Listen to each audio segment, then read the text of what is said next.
17 বছর আগে একটি কথা বলেছিলাম যে ফুলের নাম উপজেলাকে আমরা ফুলের মতো সুন্দর করে তুলেছি। অথচ আজকে পলাশের ডাইনের পায়ে তাকালে আমরা কি দেখি? সেই উন্নত পলাশকে এই আওয়ামী লীগ সরকার লুটপাটের মাধ্যমে একটি ধ্বংসস্তূপে পরিণত কি করেছে? উন্নয়নের নামে টাকা বরাদ্দ করেছে, প্রজেক্ট নিয়েছে, সাইনবোর্ড লাগিয়েছে, রাস্তায় কোনো কাজ হয় নাই, মাদ্রাসা মন্দিরে কোনো কাজ হয় নাই, পকেটে লোপাট করে দিয়ে বিল উঠিয়ে টাকা নিয়ে সহ্য করছে।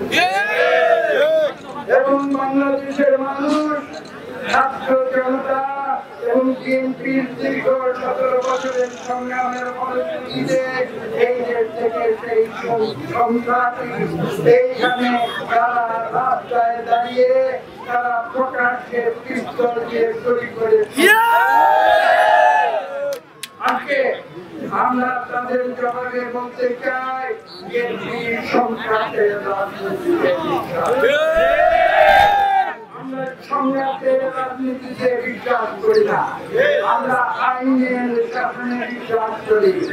আর উন্নয়নের বিষয়ে আমরা বলতে চাই যে আমরা সততা রাজনীতিতে বিশ্বাস করি, আমরা সুশাসনের রাজনীতিতে বিশ্বাস করি, আমরা জবাবদিহিতার রাজনীতিতে বিশ্বাস করি। তার নাম হচ্ছে গণতন্ত্র, অর্থাৎ আমরা গণতন্ত্র। আওয়ামী লীগের একদলীয় বাদশা দিয়ে এই বাংলাদেশকে তারা বারবার ধ্বংস করে দিয়েছে। প্রথমে একবার 1975 সালে সংসদের ভিতরে 11 মিনিটের ব্যবধানে তারা গণতন্ত্রকে কবর রচনা করে তারা এদেশের প্রথম বাদশা।